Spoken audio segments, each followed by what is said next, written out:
Magandang gabi po sa inyo lahat, mga ka-adventures. Ito po si Ed Kaluwag. At ngayong gabi po na to ay nandito kami sa isang sikat na paliguan dito sa Bulacan, lalo na kapag ganitong tag-init. At ayon sa kwento, marami din daw na mga nagaganap dito ang kababalaghan. Gaya nung meron na lang bigla ang mga nalulunod. At ayon din sa mga sabi-sabi, di umano may mga elemento daw na humihila. O kaya naman yung mga kaluluwa ng mga una pang nalunod dito ang siyang nagiging dahilan ng pagkalunod ng mga taong naliligo rito. At yan po yung aalamin natin. Ayon sa kwento ng mga matatanda, may naiwan daw na dambuhalang bakas ng paa sa ilog na ito sa Matiktik, Norzagaray. Ito ay galing sa isang alamat ng bayani na si Bernardo Carpio. Si Bernardo ay kilala sa kanyang tapang at pambihirang lakas na maiyahan tulad kay Hercules ng mga banyaga.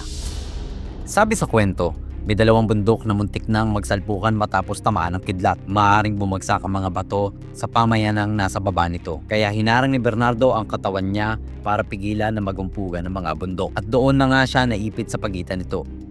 Bago itong mangyari, nadaan niya ang isang ilog sa Matiktik, Norzagaray. Dito raw naiwan ang isang bakas ng paa. Kaya ito tinawag na Bakas River.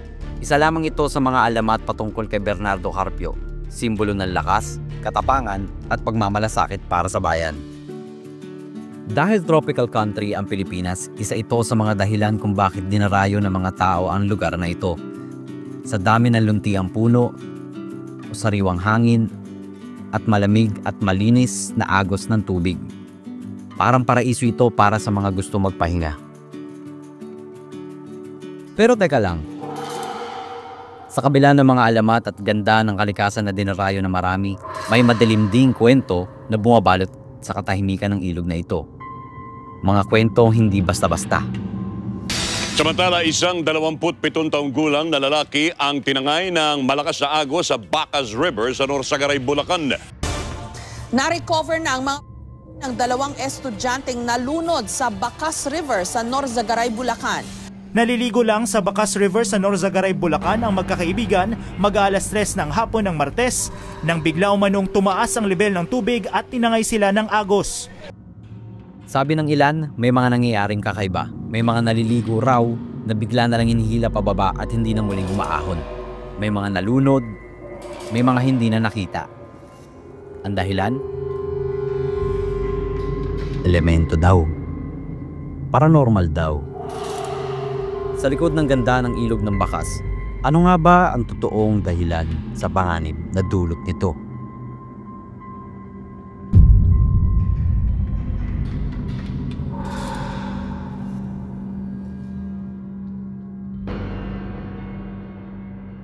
Ako po si Eric. Matagal na ako nagtatrabaho dito sa Bakas River. Ako po yung nagla-lifeguard dito sa Bakas.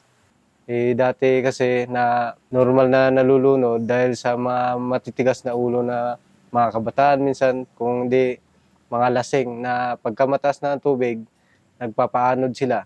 Hindi nila alam na kung gaano kalalim yung ilog natin at kung gaano kalakas yung current. Narito kami ngayon sa Bakas.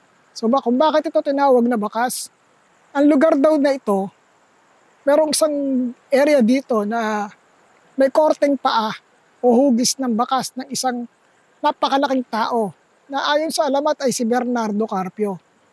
Ayon din sa kwento, si Bernardo Carpio ay tumatakbo para pigilan ang nag-uumpugang bato. At alam nyo ba na ang katugon nito ay napakalayo na, nandun na sa may Montalban, Rizal.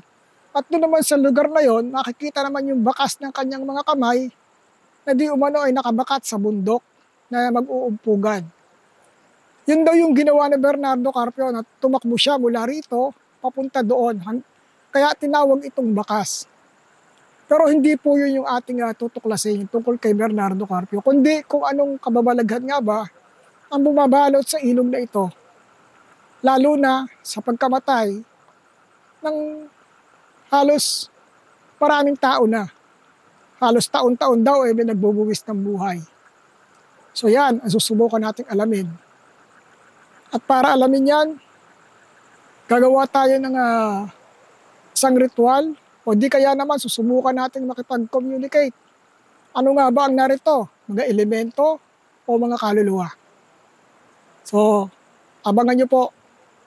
Yan po ang ating gagawin mamaya. Medyo magpapalalim lang po kami ng konti ng gabi para gawin yung ritual.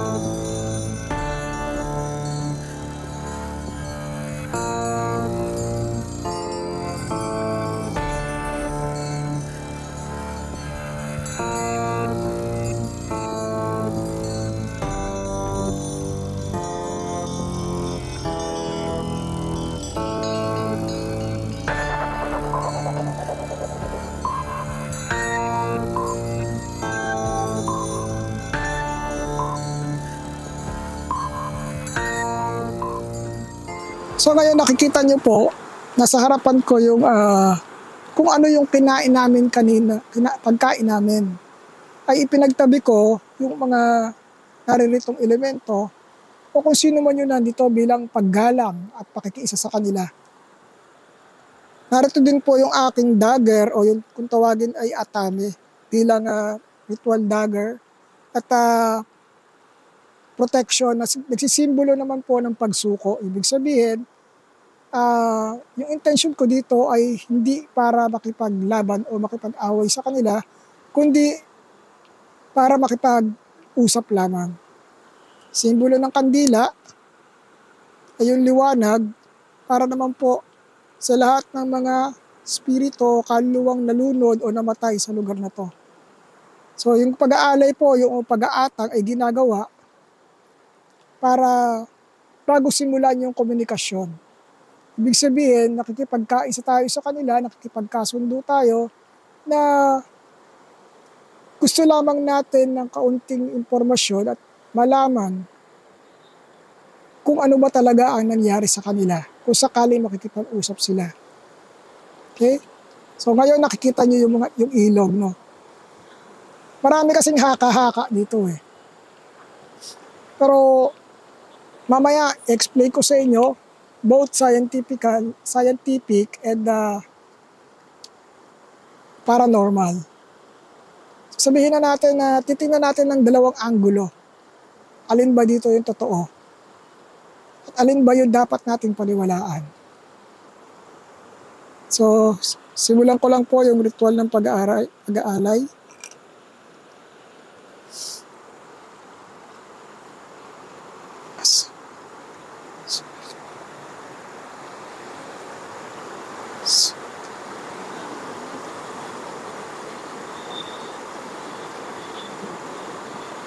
Para po sa lahat ng mga elementong naririto.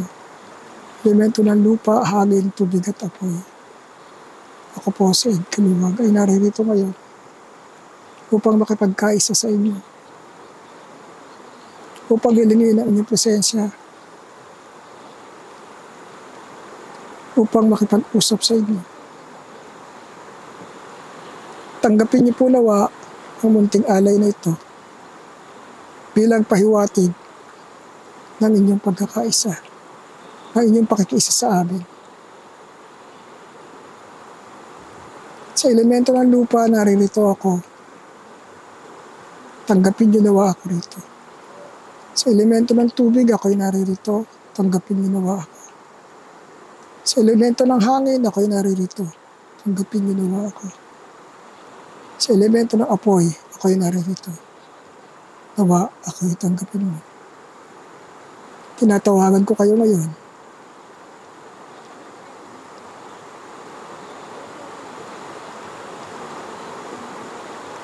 Upang makipagkasundo sa isang munting salo-salo, tanggapin niyo nawa ito.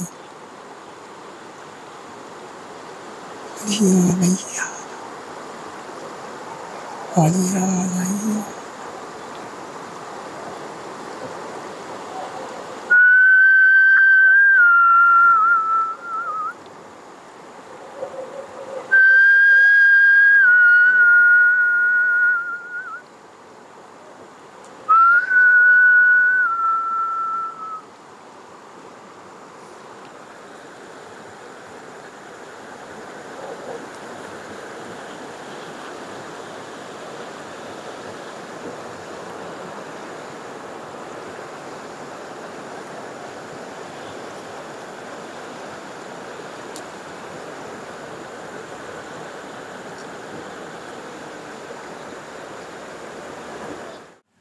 karamihan na nababalita na mayroon daw nang hatak.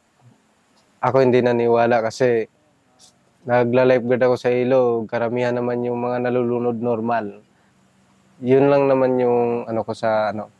Kaya ang pagka ano, kami sa pagla-lifeguard, double talaga yung pagbabantay namin sa mga customer namin.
Kung meron pong naririto ngayon,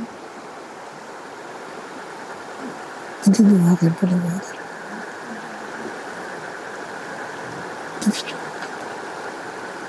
Hindi niyo ang aking panawagan. Hindi niyo ang aking panawagan.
So far, wala po tayong response mula dun sa mga naririto.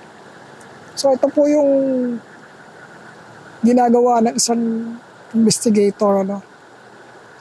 Kagaya niyan, naglagay tayo ng gumamit tayo ng scientific method. Kasi itong mga EMF, mag-spike yan kapag may energy na dumaan sa paligid yan o sa gilid. So pag kung titingnan ninyo, naka-spread out siya, pero wala, no? So it only means na at this point in time, wala tayong entities na naririto sa paligid. Kasi dito na mismo rin ako naglagay ng alay malapit sa tubig. So kung sila ay lalapit dito, sigurado dadaan sila sa pagitan ng mga EMF at mag-spike yan. So nakita nyo lahat, naka-baseline.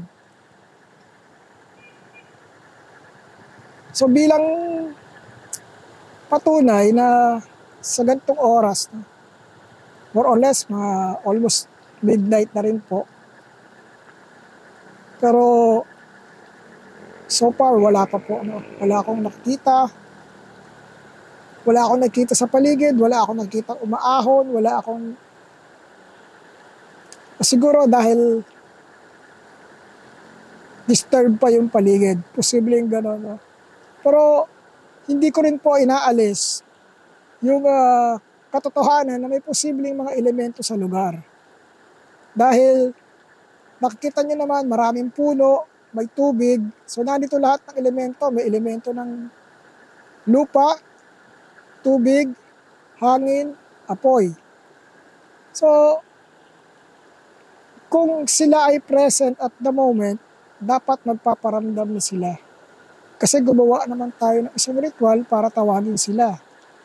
So ibig sabihin, so far itong area, kung nasaan tayo ngayon, ay hindi nila hindi nila domain or parang hindi sila nag-stay dito.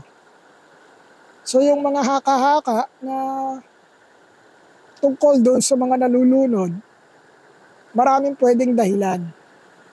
Una, kung titingnan natin yung current ng tubig, hindi lagi siyang kalmado. At merong mga point dito sa ilog na kung akala natin ay pantay, pero pagdating sa ilalim ay parang may whirlpool. So, isa yun sa posibilidad kung bakit sila nalulunod is dahil yung galaw ng tubig ay pabago-bago, biglang tataas, maaaring nalilibang sila, hindi nila namalayan, tumaas na pala yung tubig.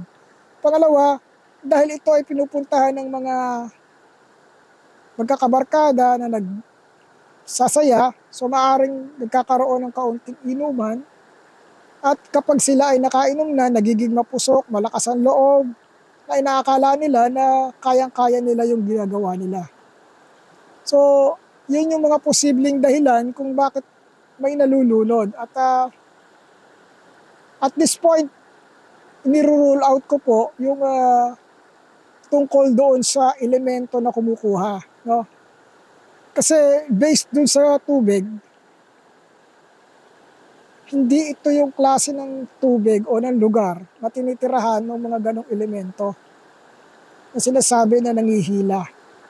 So maaaring may technicalities dahil na rin nga sa kapusukan ng mga tao, or maaari naman yung mga nalulunod hindi dito sa area na to, maaari sa isang lugar kung saan talagang malalim yung ilog. Pero sa ngayon, sinubukan natin, yun yung sinasabi namin palagi na kapag nag-investigate ka, willing to wait ka. So far, ayan, hanggang ngayon, nandiyan yung mga EMF, wala pong spike. No? Meaning, nasa baseline lang sila. Walang gumagalaw, walang nagbabago, walang nagbiblink. So hindi ko masasabi at this point na meron dito sa lugar na to. Pero hindi lang naman po ako yung nag-investigate dito dahil naghiwa-hiwalay kami. Who knows, baka sila sir, yung mga kasama ko dito, baka sila may na-captured. Pero as far as my vlog is concerned, dito sa area ko, wala po akong nakita. Wala akong naramdaman na yung mga entities na nanghihila dito. So medyo off po ako doon sa usapin na may elemento na kumukuha ng buhay dito. Okay? But usually ang mga elemento naman, hindi ka naman nila gagambalain kung hindi mo sila ginambala. Pinoprotektahan lang nila palagi ang kanilang teritoryo. So ibig sabihin, kung may nalunod na elemento yung dahilan, ibig sabihin nun, yung tao po ang nagkaroon ng paglabag doon sa batas ng mga elementals. So, hintay pa tayo ng konti, ng ilang minuto, and then kapag wala talaga, we wrap it up. Pero by this time, siguro, subukan din natin ng spirit box kung po pwede. Pero kasi,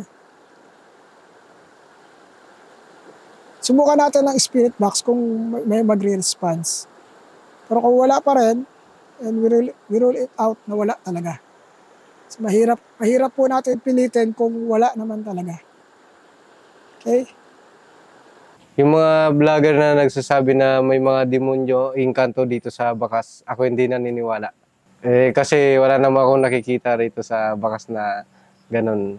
May engkanto or elemento. Kaya ako hindi naniniwala. So ngayon susubukan natin itong spirit box. Ilalapag ko to. Again, explain ulit natin kasi ang dami nagtatanong paano daw gumagana yung spirit box. Okay. Yung spirit box po is basically AM, FM transceiver, no, transmitter. So ganito, meron siyang frequency. So it works na, halimbawa yung spirits, kapag kinausap mo siya, yung frequency natin ay random picking po yan. Hindi siya, kumbaga at the speed of 250 per second siya to. Yung nakaset dito. So ang magiging ang nakakapagtaka lang is kung ano yung question mo, yun yung frequency o yung salita na nanggagaling sa radio station ang ilalabas ng spirit box. So without the aid of human walang human intervention. So kagaya ngayon, naririnig nyo, yan, lapit ko sa lapel. Yan, maririnig nyo yung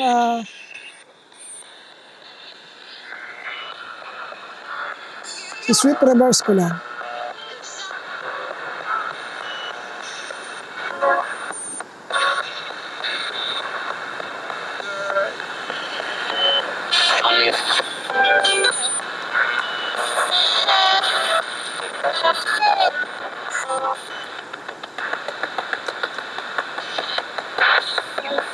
So, 150 natin yung sweep rate.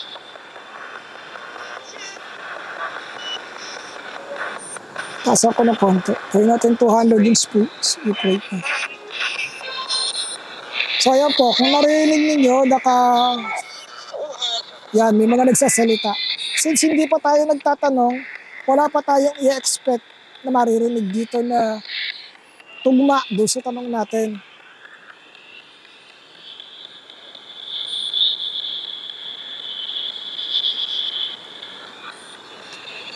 So dapat po maging consistent, no? Dapat kapag merong sasagot dito, dapat may mag-spike dito sa EMF. No? Kasi hindi naman sila basta-basta sasagot nang hindi nila controlled itong gadgets, yung spirit box. Okay? Subukan natin ulit tawagin.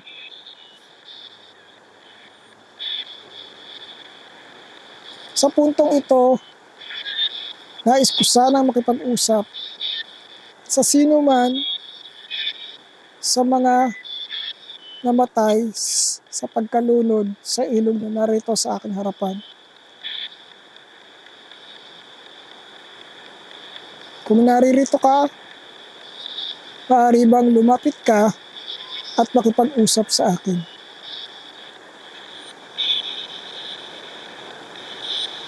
So sasabihin mo naman po nung iba, nakikita mo naman bakit kailangan pang ano.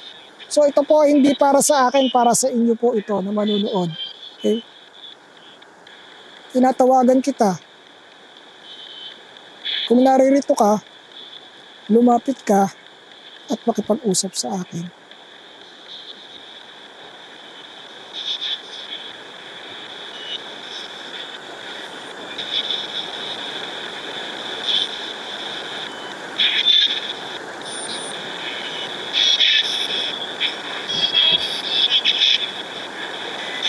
Muli, tinatawagan kita. Kung naririto ka, lumapit ka at makipag-usap sa akin. Gamitin mo ang gadgets na nasa harapan ko ngayon para makipag-usap sa akin.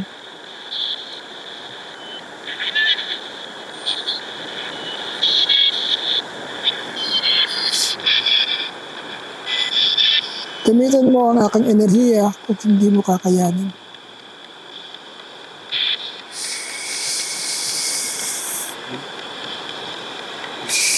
Yan, may nag-spike. Nakita nyo? Nag-spike yung isa. Ito, nasa harapan, nag-spike. May nakaka-captured kaya? Ito pa oh, nasa tabi ko. Nag-spike na. Halika, lumapit ka. Gamitin mo ang aking enerhiya upang makipag-usap sa akin. Halika, tinatawagan kita. Halika. So far, meron tayong response sa dalawang EMF, pero very, very quick. So meaning, hindi po ganun siya kalakas para makipag-communicate. Subukan pa rin natin. Maaari ba lapitan mo ang kahit aling EMF na nasa paligid o yung mga may ilaw na kulay green. Lapitan mo, pailawin mo yung pangalawang kulay. Bilang patunay na naririto ka, maaari bang lapitan mo ang kahit alin. Yan. Nag-spike yung isa. Pero napakahina, hindi siya consistent, pahina siya. Pwede bang pakiulit? Lapitan mo yung EMF. Ito, yung ituturo ko. Yan, yung spike. Isa pa.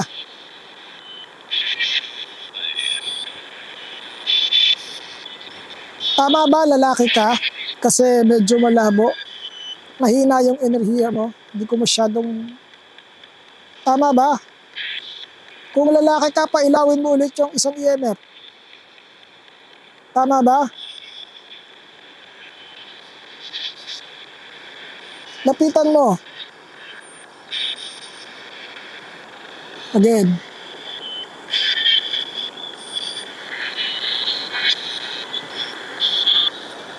Wala tayong EMF booster.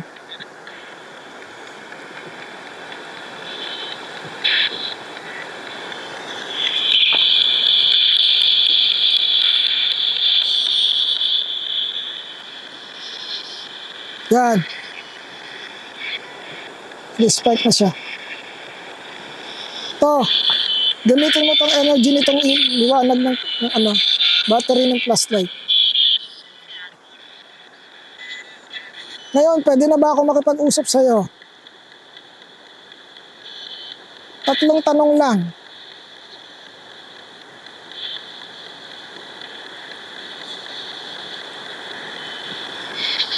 Hawakan ko to.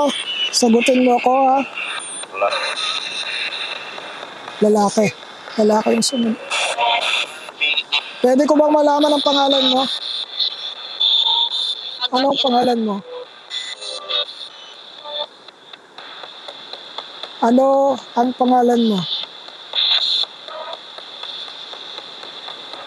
Ano ang pangalan mo?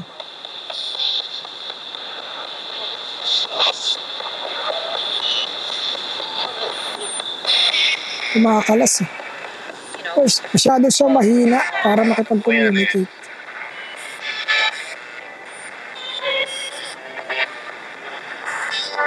Maliban sa kanya, meron pa bang naririto ngayon? Pwede bang lumapit kayo sa akin?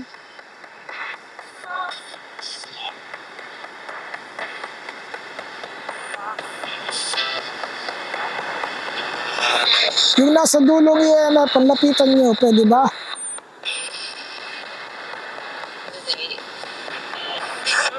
Yung malapit sa tubig na EMF, pwede bang lapitan nyo yan? Pailawin?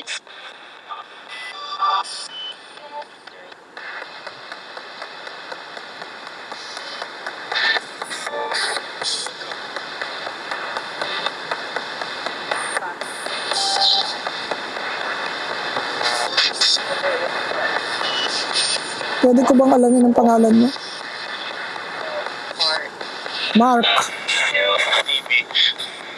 Mark. Tama ba, Mark? Ang pangalan mo? Tama? Oh, yes. Tama ba, Mark, ang pangalan mo?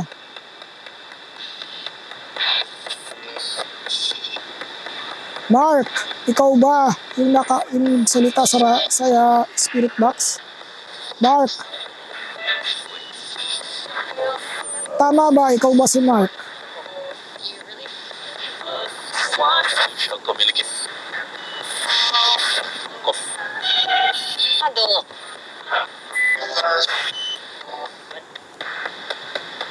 Ulitin ko. Isang tanong na lang. Pwede bang pakikonfirma ikaw ba si Mark?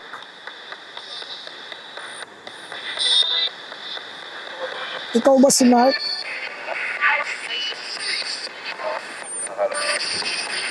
Sagutin mo ako, ikaw ba si Mark?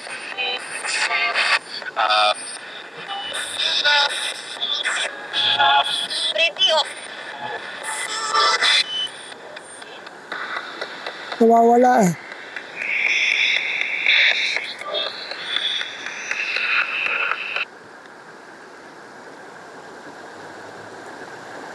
Well, actually, merong lumapit pero hindi siya ganun ka-strong para makipag-usap or ano sa atin eh. Parang ang hina ng energy niya. Since wala kasing pinagkukuhanan dito, so yung energy nila, hindi nila magamit. So, maaring isang reason kung bakit hindi sila makipag-communicate sa atin ng maayos is dahil masyadong weak yung kanilang energy. Pero so far, may nag-spark naman dun sa ating mga EMF. Although, napakahina eh. Pwede i-consider, pwedeng hindi eh. Pero as far as pakiramdam is concerned, yes, meron naman akong naramdaman pero masyadong weak. Masyadong weak yung energy niya. Mabuti sana kung makausap natin siya, malaman natin yung dahilan o kung kailan siya nalunod. Yun man lang sana. So huling pagkakataon, subukan ko ulit itong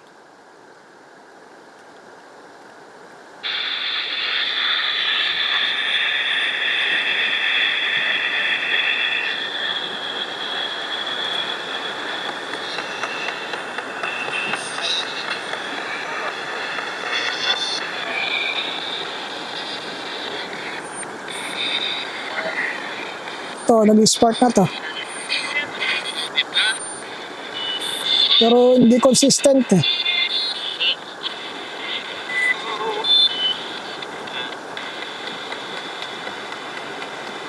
Mark, nandyan ka pa ba?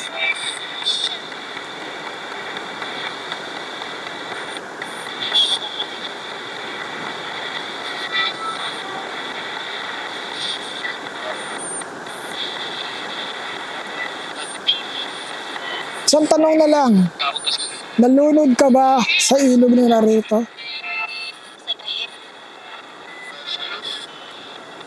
Nalunod ka ba dito sa ilog ng Bakas? Pwede mo ba akong sagutin, nalunod ka ba sa ilog ng Bakas?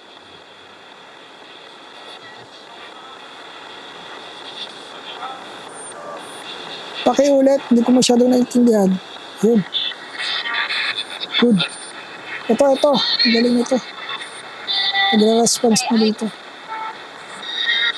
Mark, nararamdaman na kita ngayon. Nalunod ka ba sa ilog ng Bakas?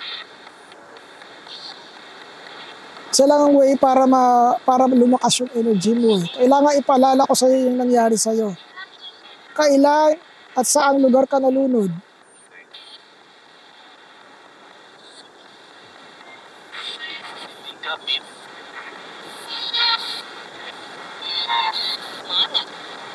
Mark talaga, Mark.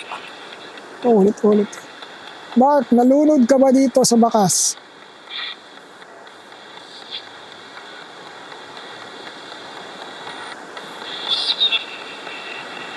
Kuko yan? Ito, di na ko ito.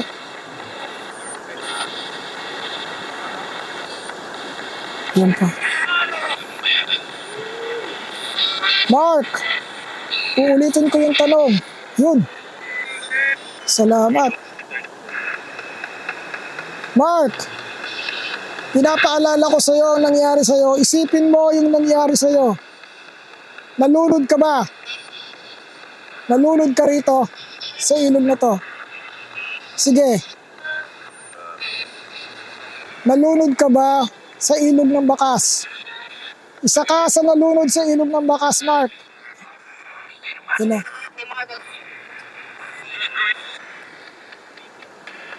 Ibabalik ko ang alaala mo sa panahon na ikaw ay nalunod, Mark. Balikan mo yung panahon na nalunod ka. Ano ang naramdaman mo? Balikan mo, Mark.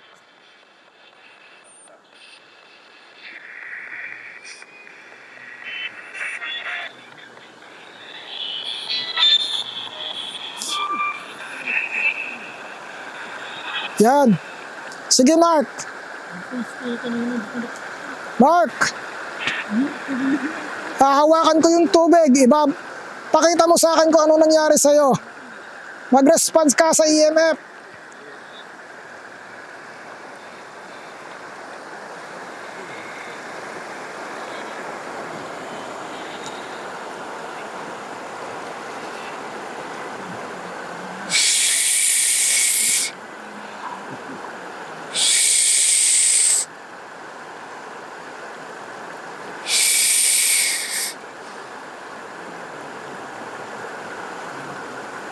Mark, alalahanin mo lahat, yung oras, panahon, kung kailan ka nalunod.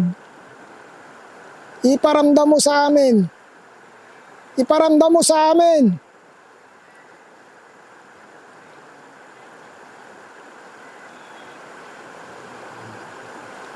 Pailawin mo yung mga EMF sa paligid. Iparamdam mo sa amin.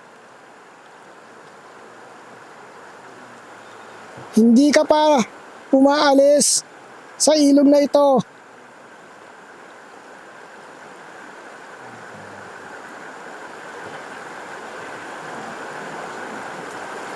Mark! Iparamdam mo sa amin ngayon lahat. Pailawin mo yan, yung mga nasa paligid mo. Gamitin mo yung enerhiya ko ngayon. Nakahawak ako sa tubig, gamitin mo yung energy ko. Iparamdam mo sa amin.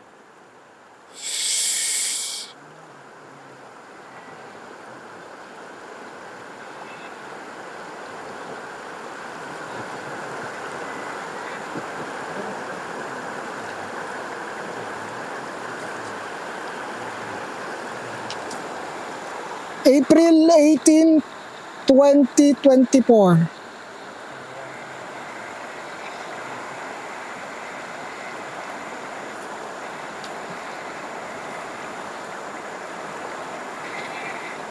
Tama ba, Mark? April 18, 2024?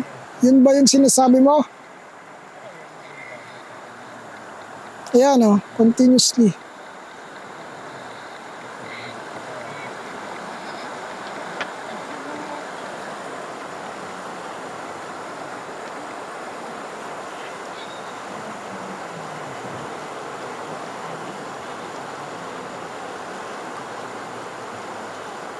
Mark, nakikita mo ba yung kandila?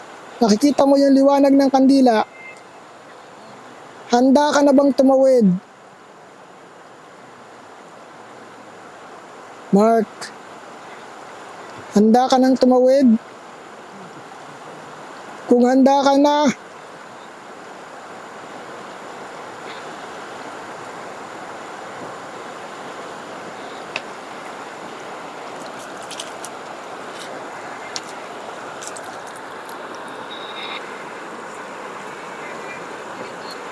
mula sa oras na ito,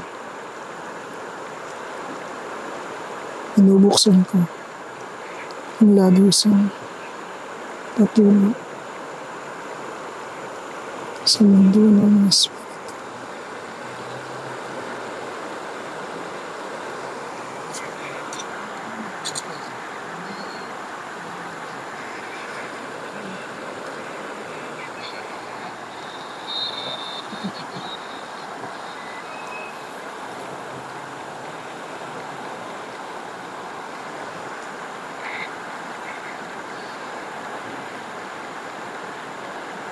Mark, sa huling pagkakataon, bago ka tumawid, nagpapasalamat kami sa iyo. At kahit papaano, pinaunlakan mo ang aking pagtawag. Maaari ka nang tumawid at magpahinga. Makabalik ka nawa sa mga susunod na panahon, sa ibang katauhan, ibang katawan.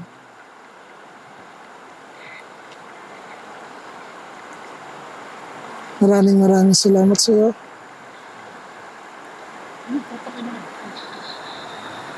Yan na.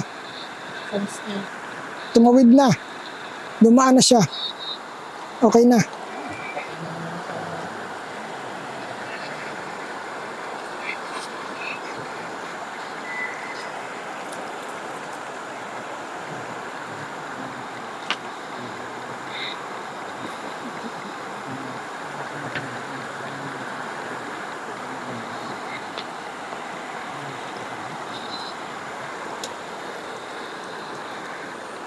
Sa gabing ito po ay sinubukan natin na makipag-usap sa isang kaluluwa na nalunod sa lugar na to.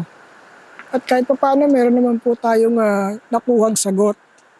At ayon sa spirit box, at narinig ko rin na ang pangalan niya ay Mark.